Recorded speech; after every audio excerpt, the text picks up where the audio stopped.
Good afternoon and welcome to the event on Demystifying the Appropriations Process, a guide for junior congressional staffers. We are so excited to host this event with our friends at the Modernization Staff Association. My name is Taylor Swift. Yes, I promise it's really Taylor Swift. I get jokes all the time, but don't worry, I just shake it off. Haha, I know. I'm the Deputy Director of Governance and Innovation at the POPVOX Foundation. For those who are not familiar with us, we work with the Hill and Congress more broadly in pursuing innovation and making our government work better, particularly with a focus on staff capacity, technology, and building bridges across silos. So make sure that you stay up to date with all things Congress by subscribing to our weekly free newsletter, The First Branch Forecast. It is a newsletter by folks that used to work in Congress, specifically focus on transparency and governance issues being considered by Congress. So let me go over quickly a little bit of a rundown of how this is going to go, and then I'll give a brief background, and then we'll do all the panelist background as well. So I'll do some brief introductions, and then I'll provide a quick outline of how the appropriations process works. Very generally, it's going to be very top level with some key terms for y'all to understand. And then I'll pass it off to our two awesome panelists today. And then we'll do a little bit of a group discussion and, of course, some Q&A. So just want to let folks know on here that this event is being recorded. But if you have questions, please submit them over chat and feel free to submit them anonymously to any specific speaker if you're comfortable. So I'm going to get started really quickly with our top level background on appropriations. I'm going to go ahead and share my screen. We have introduction to appropriations. So why is the appropriation cycle important? Well, there's multiple reasons. First, it helps fund the day-to-day operations of the federal government to make sure that agencies and programs have the resources they need to function. Of course, there's policy implementation. Congress allocates funds and can influence the implementation of laws and policy initiatives to help shape the nation's priorities and just strategic direction. Of course, there's also fiscal responsibility. This process allows Congress to review government spending and help make adjustments to reflect the current needs and priorities. And then, of course, it's also a checks and balances. This is Congress's Article 1 power, and it's in a check on the other two branches to make sure that taxpayer funds are spent in accordance with legislative intent. So there are going to be a couple key terms we're going to go over here. Like I said, I'm going to keep this very high level. So the things you want to know are there are two types of spending that Congress has. There is discretionary spending and mandatory spending. Mandatory spending is the expenditures that are required by law that are not subject to annual appropriations. So this is about 2/3 of spending. That includes things like Social Security, Medicare, and Medicaid. On the other hand, discretionary spending is the other third, and that is the spending that is not mandated by existing law and is subject to the annual appropriations process. We also have the 302As and the 302Bs. So the 302A allocation is determined by the annual budget resolution that is passed by Congress. It helps set that top level spending cap for all discretionary programs. So think of it as the big number that Congress agrees to for its spending. The 302Bs are then determined after the 302As. It helps divide up the total amount among these subcommittees. So think of 302A first and 302B second. You can't have the 302Bs without the 302A. Couple more key terms. Y'all have probably heard this in the news a lot recently. We have continuing resolution, or CR. It is a type of appropriations legislation that's used by Congress to make sure that government operations can continue if the previous year's funding levels haven't been passed by a particular deadline. This is actually extremely common for those who have been either in Congress for a long time or have been following Congress for a long time. This happens almost every year. A fun fact is since fiscal year 1977, so way, way, way long ago, Congress has relied on at least one continuing resolution to fund the government in every single year but 3. So it's not great that Congress likes to turn in their homework late, but I guess it happens sometimes. So we also have what is known as supplemental appropriations. So this is additional agency funds or department funds that usually are an addition to these budgets. They're often passed in response to emergencies or natural disasters or conflicts. And then, of course, there is omnibus bills or minibus bills packages. And these are all of the subcommittee bills rolled into one giant document so that there can be a single vote by the body to make it a little bit easier for passage, but obviously there's a lot that goes into that. Previous majorities have used this in the past. Obviously, there is some different tactics being used now. So what can be done through this process? So we've already talked a little bit about federal funding allocation. Congress can increase or decrease funding for programs based on scale and effectiveness. They can adjust these funds. Of course, through appropriations, they also have the power to restrict or additionally direct money to federal agencies to make sure that they align with legislative intent. Obviously, this has a huge impact on policy influence. It can mandate agencies to generate reports, some that are publicly available to help boost transparency or accountability. And then the appropriation cycle can also be used to prompt investigations into government operations or any particular issue that is affecting society as a whole, and then community impact as well. Congress has the ability to control the pace at which money is available. So they can get rid of funds. They can make programs go 1 year or multi-year. That's how they have the influence over the longevity and stability of programs. So there are 12 subcommittees of jurisdiction. You can see them all here. We have Agriculture and Rural Development, FTA, CJS, which is Commerce, Justice, Science, Defense, Energy and Water, Financial Service and General Government, Homeland Security, Interior and Environment, Labor, HHS, and Education. My personal favorite, the Legislative Branch, Military, Construction, and Veteran Affairs, State and Foreign Ops, and Transportation, Housing, and Urban Development. So here is a look at fiscal year 2023's subcommittee allocations. As you can see, everything is in billions. If you look to the left, we can see all of the subcommittee allocations that were passed last time. It is no surprise there to see that the Defense Subcommittee is nearly at 50%. This has kind of been the norm over the past several decades. And I know I mentioned in the previous slide that my favorite subcommittee is the Legislative Branch. If you look at that tiny little sliver almost in the middle of the left side, you can see that the Legislative Branch is roughly 0.4% of all spending that Congress allocates, even though the legislative branch is specifically tailored for congressional operations. So building operations, Capitol Police, all of the support offices and agencies like the CBO, the GAO, CRS, the Library of Congress, congressional pay, intern pay, all of those things go into that tiny little legislative branch subcommittee. And so you can see that it's around 6.9 billion of this total number. So it's pretty small. I'm going to keep this very quick because we do not live in this reality, but this is a very, very high level timeline of what this process is supposed to look like. So usually in years past, the president submits their budget to Congress within the first couple of weeks of February, and then CBO submits their reports on the economic outlook to the budget committees. The committees review and submit their estimates as well, and the committees report the concurrent resolution on the 302A to trigger that top line number. All while this is happening, the subcommittees, both in the House and Senate, are overseeing and having their subcommittee hearings on all of the relevant agencies for their budgets and their outlooks for the future.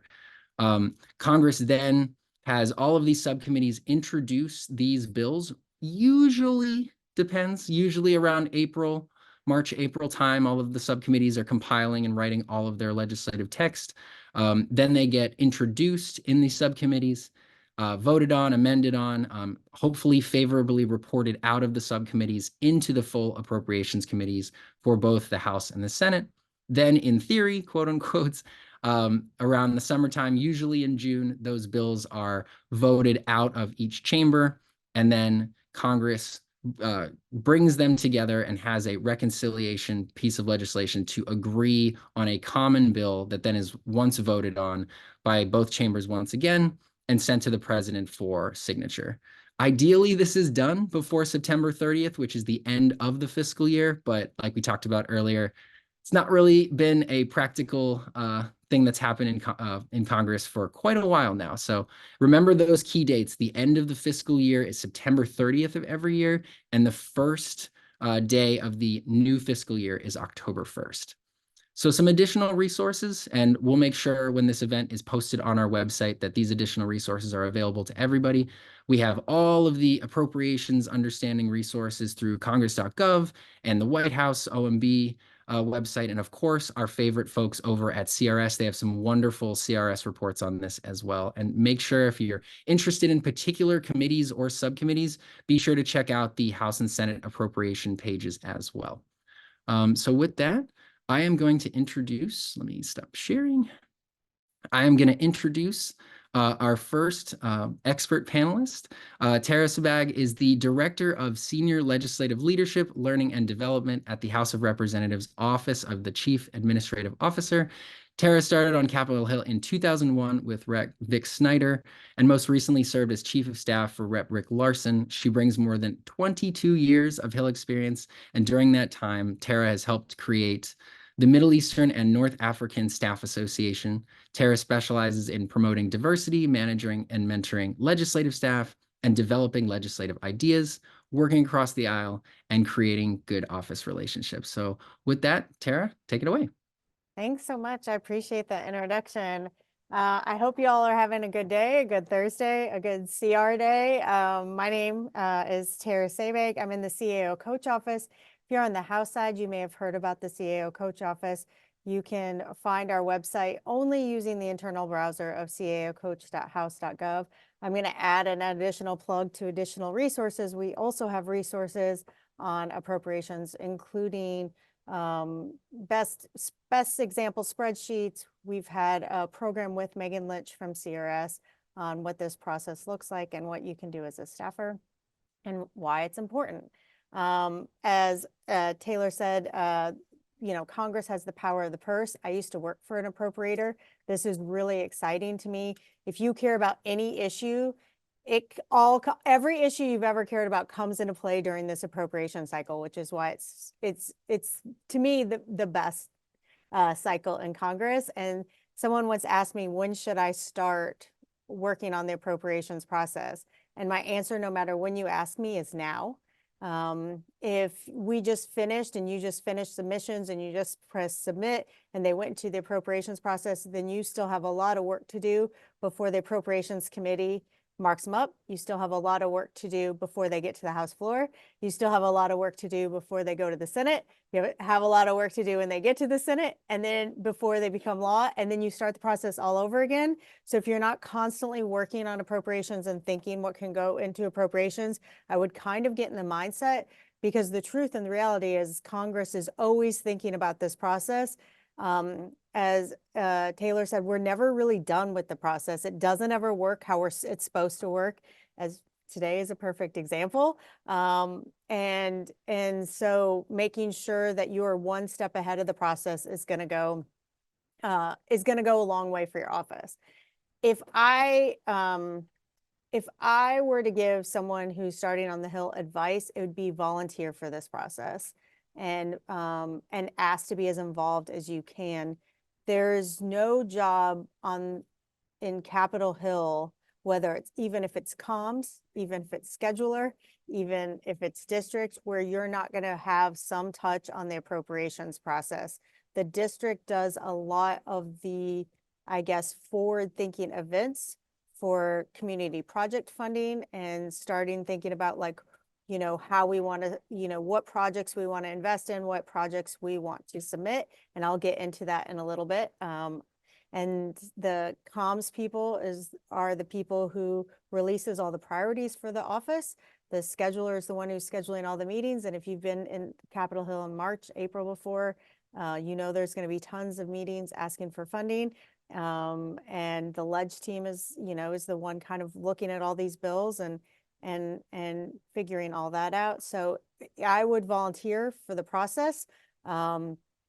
Once we end this process, I'm assuming at some point soon, there will be submission notification and how to submit for every subcommittee. So the Appropriations Committee will put out guidelines of how you submit for every subcommittee. So if you wanted to submit for financial services, it'll give you step-by-step guidelines of how to submit for financial services, and it will have a deadline.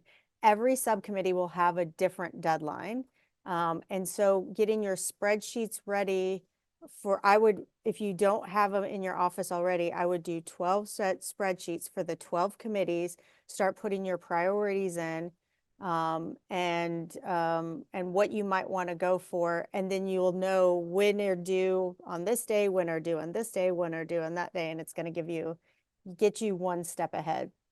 There are 3 types of submissions. There's language, which I recommend. I don't know if the appropriators would like me to say this. I recommend everyone try to submit for language appropriations. And that means it will be in the report language of the bill as opposed to an actual number amount for like, you know, whether it be WIC, I want this amount. It will say, the committee finds that Veterans Affairs should, provide these services for veterans, and then you can list the services or whatever. I would be thinking about what your language requests are. The other one would be then, if we do community project funding, again, the guidance isn't out. I think the assumption is we will, but I don't know. Then that would be the other submission. And then the third submission would be actually like what you want funded, and it can be an increase or decrease amount. Taylor kind of talked about the budget and kind of how that starts the process. I always looked at the budget because that got me into the mindset of what I wanted to start fighting for in appropriations. So I know when that budget comes out, the president's budget, which I think will be the next couple of weeks, when the president's budget comes out, you can see like what, even if you don't agree with the president's budget, you don't have to, you can at least just see what the line items are. One time, when I was working for Representative Rick Larson, we looked at the president's budget and we noticed that there was this very small program that was not even a letter during the appropriations process, and it wasn't funded. Well, that got all of our ducks in a row early on how to fight for it and get it into the appropriations process and how to start that process. So looking at that budget and figuring out what you want to fight for goes a long way. And then I'm trying to think of what I'm forgetting that might be helpful for you. Be organized. Make sure when you enter data, so you're gonna, when I told you all 12 will have different deadlines, all 12 will also have different databases to enter data. So if you're putting in stuff in egg appropriations, there'll be a completely different database of your entries. And so when you enter it, like make sure everything's accurate, you've double checked, make sure all the numbers are in the right place, you added commas if you need to add commas, and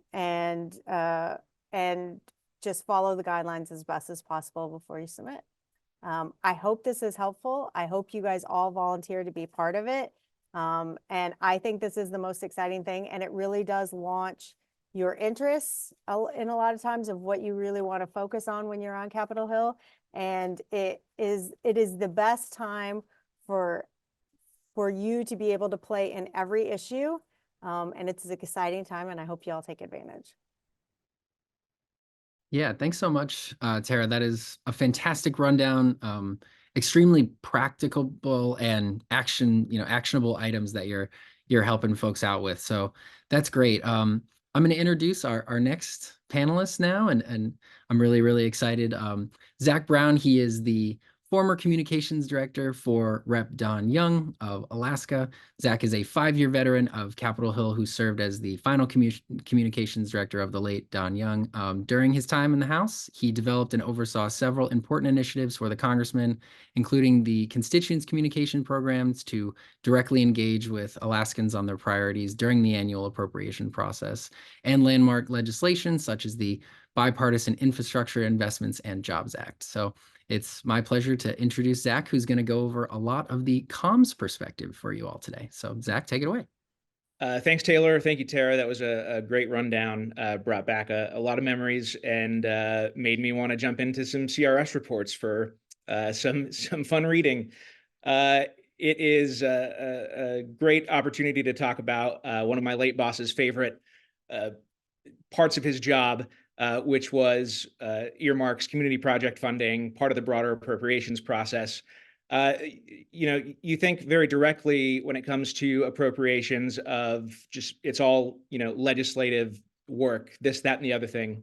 But truly, the legislative team, they're these workhorses who are just putting in long hours, meeting with stakeholders, constituents, lobbyists, the member themselves, and you have to sort of supplement and work on the other side of that to make sure that they and your boss are getting credit for the work that they're doing. It was a real. I had a front row seat to the community project funding process for fiscal year 2022. It was poetic, legislatively poetic in the sense that Congressman Young, a big advocate for this funding stream, lived to see one more round of community project funding before he passed away. So that was nice for him and for our office.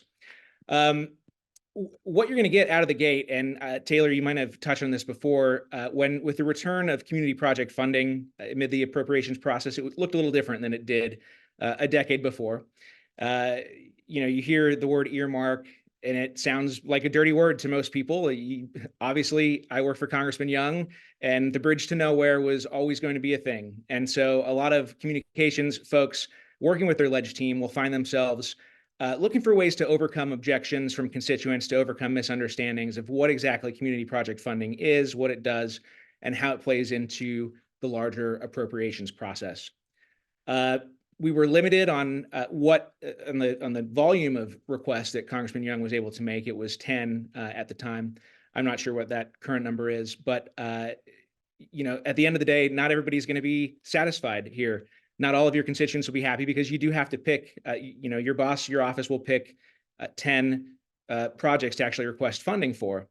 And so it really is sort of this sandbox of a thing. No matter what policy area you're interested in, appropriations is for you. And then you get that extra little bit of district connection with community project funding.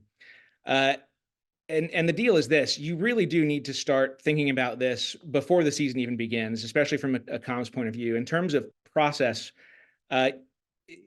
very beneficial to, from the get-go, set up syncs with your legislative team on a cadence that works for you. Maybe it's just a quick 15, 30-minute check-in once a week, just to have visibility on what everybody is working on. Those sorts of things will keep you plugged in. And it'll prevent you from having that sort of, you walk into work in the morning and you have this whole list of things that you already have to do, content you have to make and produce, and then you have to actually message appropriations and community project funding. From a workload perspective, I think a lot of communicators find that daunting. I know I did at times, but you really have to look for ways to be more efficient, to work smarter and not harder. So one great example is your boss is going to be signing on to appropriations letters all the time. Just you'll lose track of them as a communicator. Your ledge team probably won't lose track of them because they're plugged into them at all times. But the fact of the matter is that these letters are pretty much press releases and social media posts that are already written for you. The language is written in a way that they're broadly applicable to all members who have signed on, and you need to do something as light a lift as maybe one or two sentences online. And that really keeps constituents not only aware of the process, but aware of what the member's fighting for. And because you're not going to get everything that you fought for in appropriations, you might find that it's good to keep this constant drumbeat of news released to constituents about what you're actually doing. The final round of community project funding, back to that Congressman Young was able to secure, all told, it was about $23.6 million for Alaska, which was it was a fun way to sort of end the story on his congressional career. But it wasn't a coincidence. It was the result of hard work from the congressman, from our legislative team, from stakeholders, constituents all across Alaska, and really. The biggest learning I think that our office found is that staying plugged in and connected to the constituents themselves is going to be the best way to take the pulse of the district, to figure out what their priorities are, what their concerns with the process are. I think when we think about appropriations and government funding, there's this notion, for better or for worse, that a lot of times it's just a lot of bad stuff wrapped into some overarching bill. And that's certainly sentiment that you'll encounter. And so you kind of start from appropriation season in a way, you kind of start from behind, because from a messaging point of view, you have to get out in front and say, well, actually, with community project funding, this is making the process more transparent by going through, the submission process, the committee approval. You've got requirements to post your requests on the member's website. And so there are all these tools in your toolkit to overcome the idea that, this is just a bucket of funds that members use for pet projects. So that's a big one. You have to really get creative as the process continues. Really, when the president releases the budget, that's when people start talking. That's when you'll notice that folks are calling, people are emailing. They heard, the president is defunding this. The president is, wants money for that. We all, as legislative staff, know, of course, Congress has the power of the purse, and so that is another factor that plays into starting from behind. But knowing when the president releases the budget is when you can start working out the process for your office. You need to make sure that you're capturing all relevant data. What are constituents calling about? Are you connecting with the right people? Are you using the lobbyists effectively? These are folks who are plugged in with stakeholders back in your districts, and they generally should have a Rolodex handy of people and organizations from the district who can come in and help you message things. Whether that's programs that are funded that already exist through appropriations that your boss has supported, or for new community project requests. At the end of the day, as we know, today is CR day. You're going to have to be nimble. Timelines shift, things change, timing just doesn't always work out. So when it feels like the end of appropriations, when everything's all said and done, when you've sent out that press release announcing all your boss's wins for the district, you started a new appropriation cycle. And that's for next year. Folks are going to begin calling the next day, wondering how they missed this cycle, how they can get on the next cycle, all sorts of information from start to finish. So you have to always be ready. You have to always be ready to jump in. It is an exciting time, and it's also can be a confusing time. And it's really, the onus is on the congressional office to make the process as straightforward and factual as possible for the constituent. At the end of the day, my final piece of advice is you really need to just work together as an office to figure out what workflows, what meeting cadences are going to be right for you, how to properly keep track of everything incoming, and just every piece of the puzzle. Once you work that out with your team, you'll be firing on all cylinders. Yeah, Zach, couldn't said it better myself. That is fantastic. So we're going to open it up to the audience Q&A. So like I mentioned off the top, please submit those questions in the Q&A section. We're going to have plenty of time to go through some of them. Before I do that, I want to just quickly go over some of those community project funding guidelines that Zach was mentioning.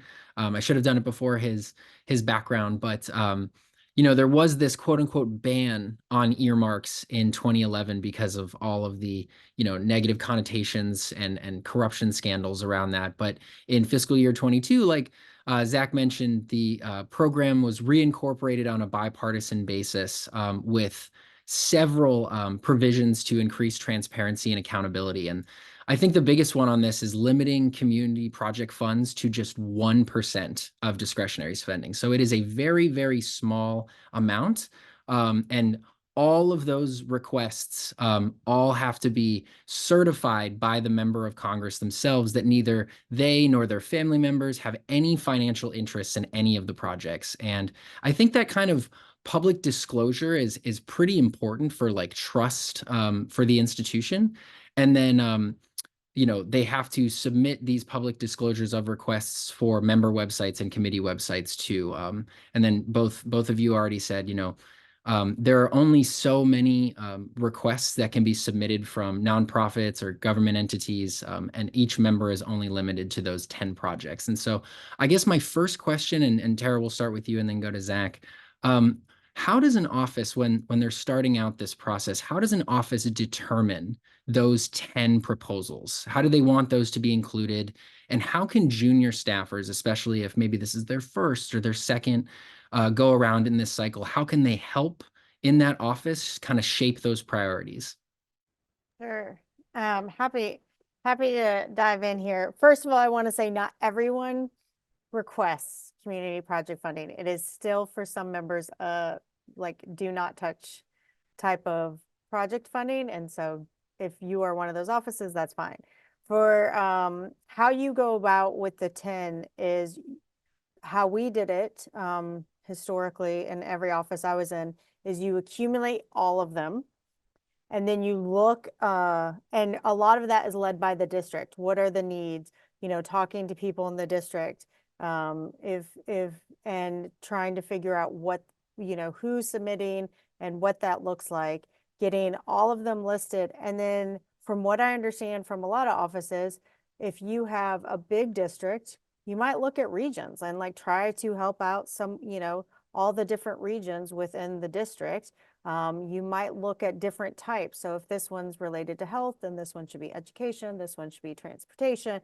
And, you know, you can really look at it a different way.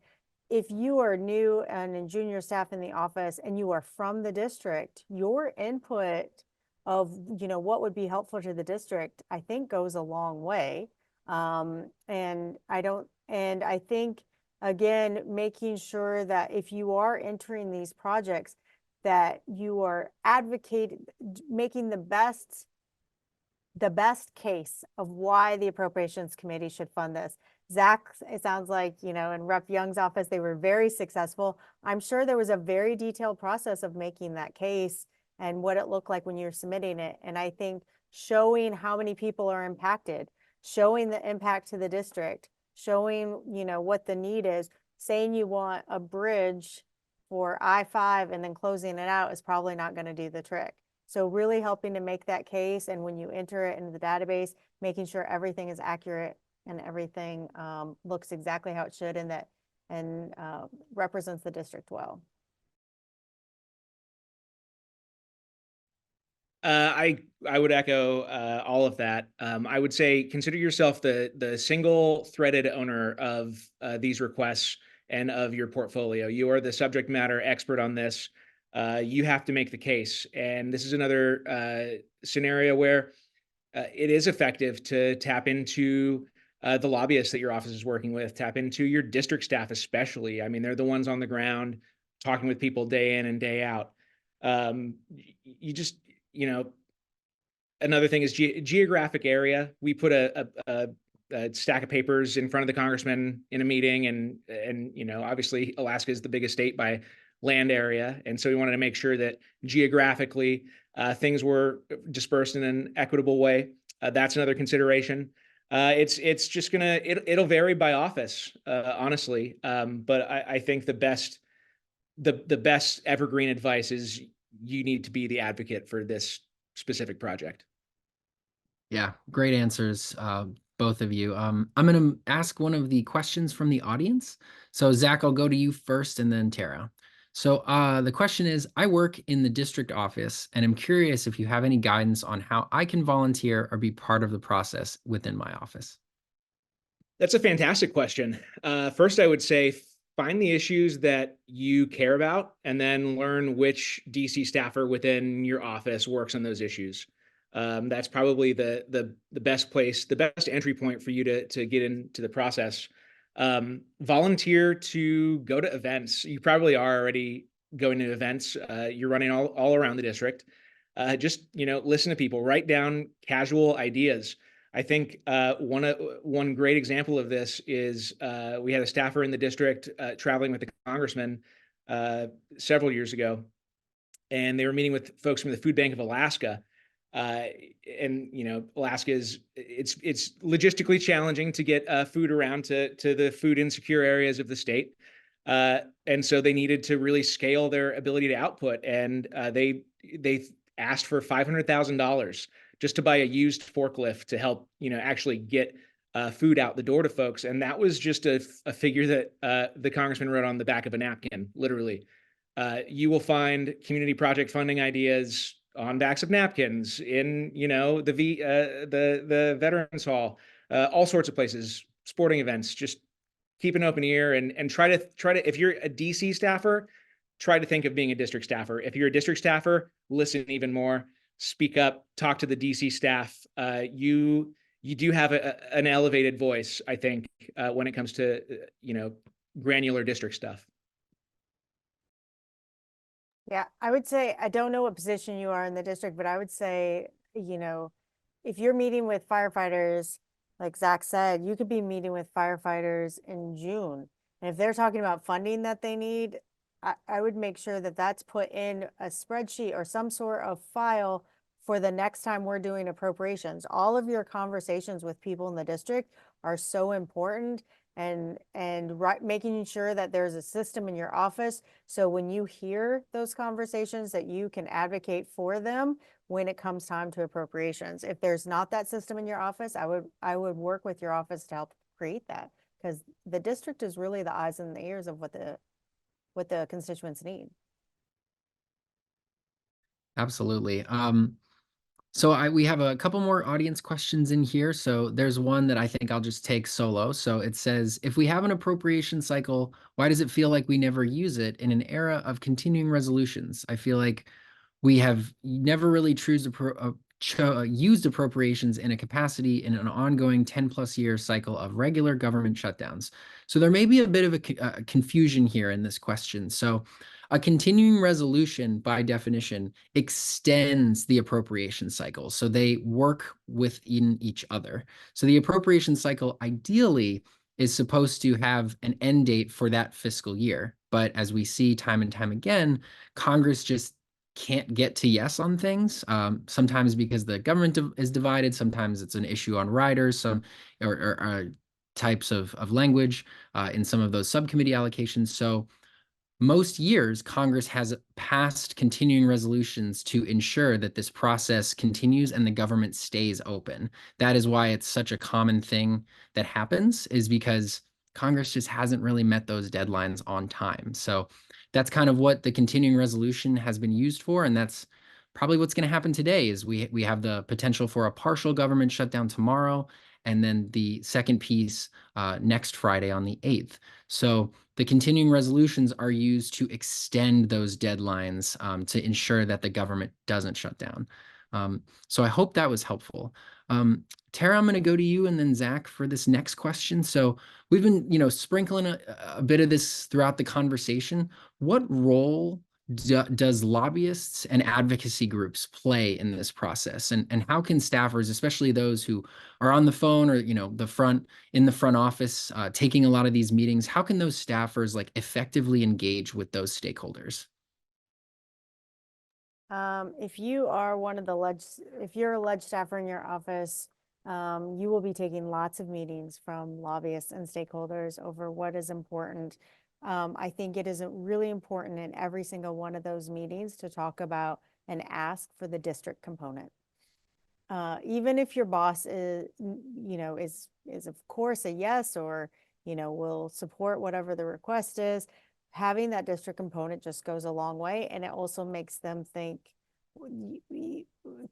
through, if this were to be funded, and to Zach's point, if you were doing a press release, why? Why are you guys supporting this? What is the importance of this? But yeah, the hallways will soon be just wall-to-wall people coming to talk to you. But I would challenge them. I would challenge them in those meetings, and I would make sure that they understood everything that they were saying, because at the end of the day, when your boss puts in for it, it's his or her name advocating for this. It's not the lobbyist or the advocacy group. And so making sure that you know all the information in and out, and making sure that the lobbyist knows it as well, as or the advocacy group, is going to be really important there. Yeah, +1 to all of that. I'd also say that lobbyists can be a hugely effective resource, especially if so many are former congressional staffers themselves, and they have that institutional knowledge just built in from the get-go. So they've probably been in your shoes, and they're honestly probably expecting to hear a lot of questions.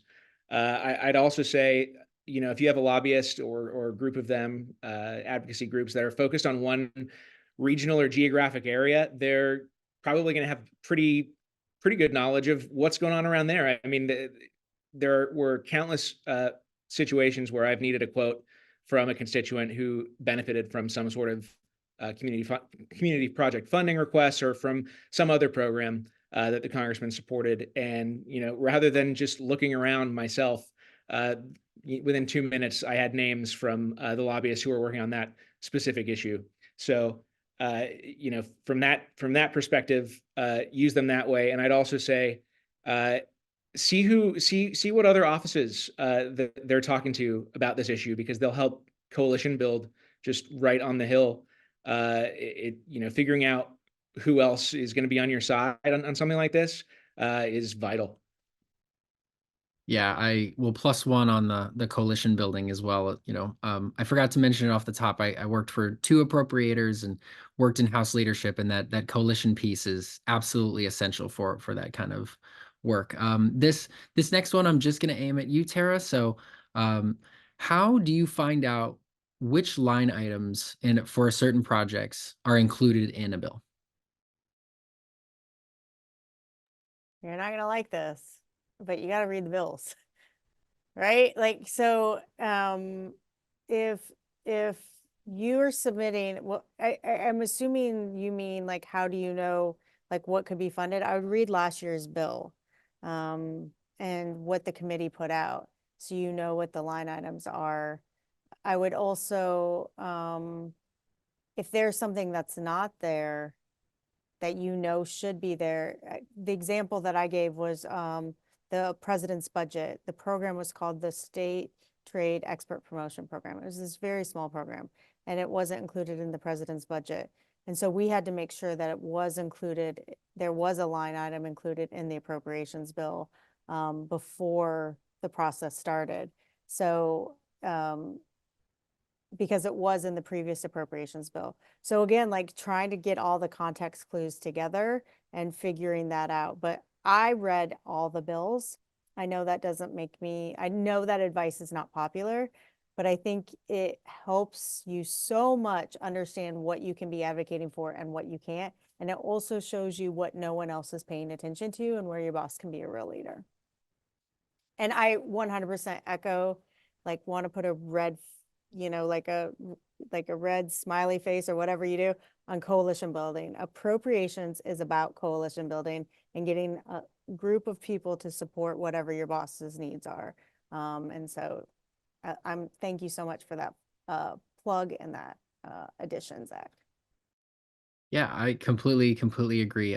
Zach, I'll go to you for this one, and then Tara, if you have anything to add, I'm sure you will on this next question. So, how does the appropriation process differ when dealing with a divided government versus a government that is in one party control? And how does that have implications for strategies, tactics, negotiation? How does that usually work? That's a great question. With Congressman Young, I think technically I was in his office more in the minority than in the majority. And so it was a constant situation to sort of deal with. I would say, one of the immediate effects of partisanship and divided government is the appropriations process itself. Tara said earlier, there are plenty of offices who will not submit community project funding requests, and that's just that. That's the reality. And so, you probably won't find a whole lot of allies from that group of members. But really it comes back to the coalition building. When we were, I forget which year it was, but we were definitely in the minority, and we needed to get a military related thing for one of our installations in Alaska. And of course, Congressman Young was on transportation and infrastructure and natural resources, but not on House Armed Services. But he knew plenty of people on armed services who were able to help get that through. And he would repeat that with various other committees. Tara, I know Mr. Larson was always a huge help to Mr. Young. So there's a great example right there. But it is a different approach. Divided government will have a different approach. You'll have to sometimes lower your expectations for what you'll actually get. But really, the only way you'll know is to do the best you possibly can, and stay on top of things and get your processes worked out, and make sure you're just capturing all the information that comes to the office. Because at the end of the day, you want to have something to bring home. And if you're just bringing home a press release, that's something. At least get that. So focus hard, and good luck to divided government. I just want to add, I agree. Zach knows this. There were several appropriations letters going around a couple Congresses ago, and the two leads were Young Larson, right? And that would have happened no matter who was in the majority and who was in the minority.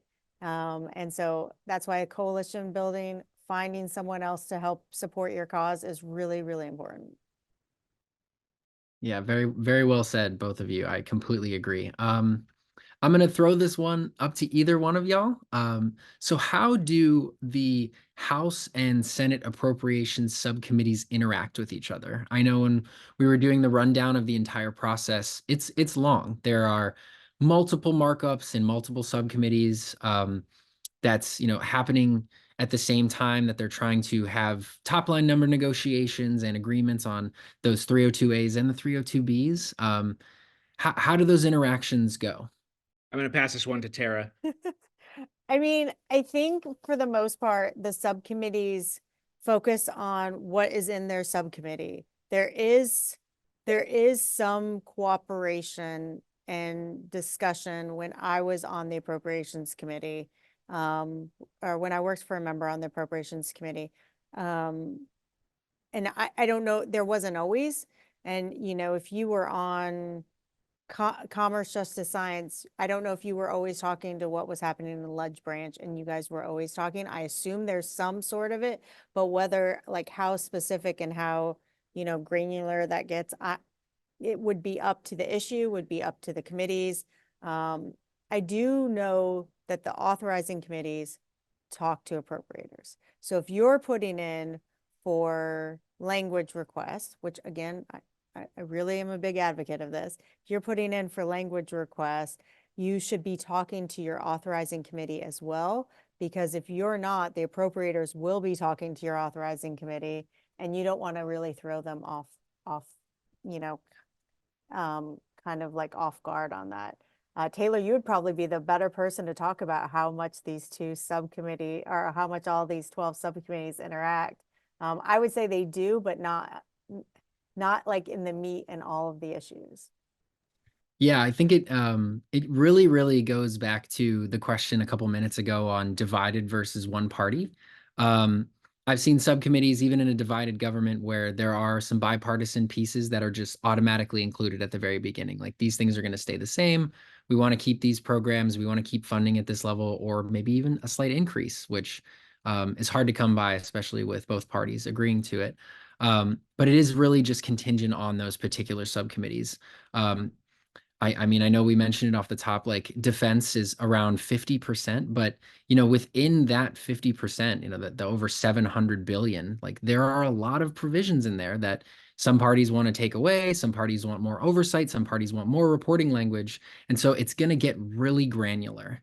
And so I think one of the biggest takeaways for folks that are on this call, and both of you have really so eloquently said this over and over again, like, just be diligent, make sure that you're keeping track of everything, not only for your office if you are an appropriator, but if you're not, and this is something that's really interesting to you, keeping track of how this process works, all of those negotiations, all of those subcommittee hearings, all of those press releases, all of that knowledge to accumulate will just help you feel more empowered to influence this process and have a lasting effect for your members. So I hope that was a little bit helpful in that way. I know it's a very, very, very complicated process, but I there's a lot of factors that go into it. Zach, I'm going to go to you on this next one. So this one says, I was an intern in Congress and didn't know if there was a way I could have contributed to my member, even though they sat on finance, not appropriations. So what can interns or junior level staffers like me do in this process if my member doesn't sit on any of the subcommittees or committees of jurisdiction? Well, right off the bat, I know we say this a lot in DC, in Congress particularly, but interns really are the bread and butter of what goes on. Like you're the first line of defense for phone calls and constituent interactions. So I wouldn't ever want any intern to feel like disempowered or that they're doing grunt work or what they're doing is not meaningful. But there's so much you can do, with committees that your boss doesn't sit on. Number one, just going back to the relationship and coalition building, see who your boss knows, what issues they're working on, who might align with them on those issues. Try to get bipartisan support. Everything looks better that way.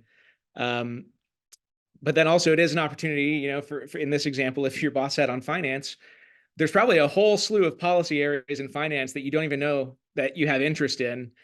So I would also separately just look into the issues of jurisdiction that the finance committee would have, and see if you find anything to strike your passion there.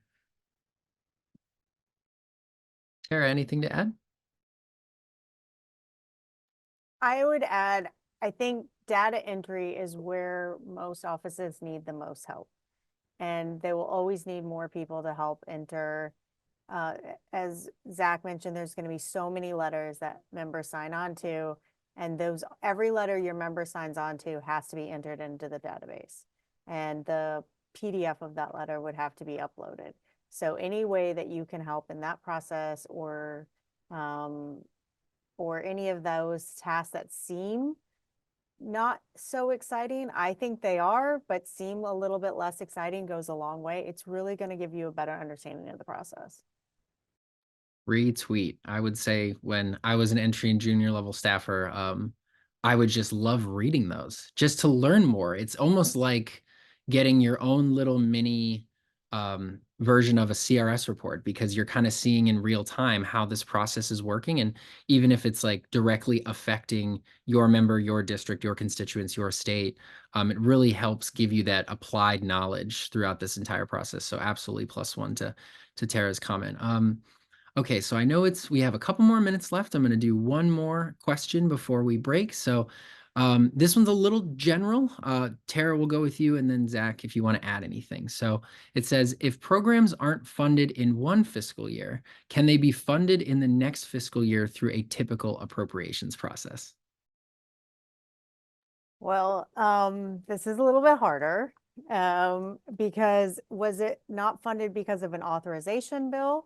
Was there a reason that it wasn't funded? Was it the change of leadership? So I think figuring out why it wasn't funded is going to get you to a better answer than I can't give an answer without understanding why it wasn't funded. So you have to figure out why it wasn't funded.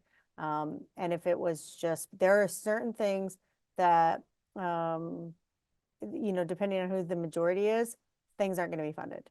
And so there's going to be some changes, but if something wasn't authorized and then has since been reauthorized, so look into things like that as well. Yeah. I would say just to zoom in on the community project funding portion of appropriations, it really is important to do a debrief after every season, because provided there will be opportunities for projects in future appropriation cycles, you're going to want to have to work on the constituent relationship portion of that. There will be hurt feelings, there will be angry people. So in terms of community project funding, take a good hot wash after the season ends, figure out what worked, what didn't, because you're probably going to get those same requests in the future. Hear, hear. And to that point, and to the person who asked the question, doing your historical research on the trends of those programs, not only within like what happened last year or even the year before that, if this was a program that was decades in the making, make sure you kind of understand the ups and downs and kind of the historical context, because I think that would, again, help better inform where it could potentially go if it was taken out. And I guarantee that the other two folks on this call will echo what I'm about to say. It is so much harder to get something added than to take something away. especially in a divided government. It is very, very, very difficult to have any sort of increase in funding when the government is divided. So with that, I want to just say a huge thank you to both of our panelists, Tara and Zach, for their time and their expertise today. I hope everybody on the call, all the attendees, found all of this information really helpful and knowledgeable. I just want to say that we're going to be posting this video on our event page on the POPVOX Foundation website at popvox.org in the coming week.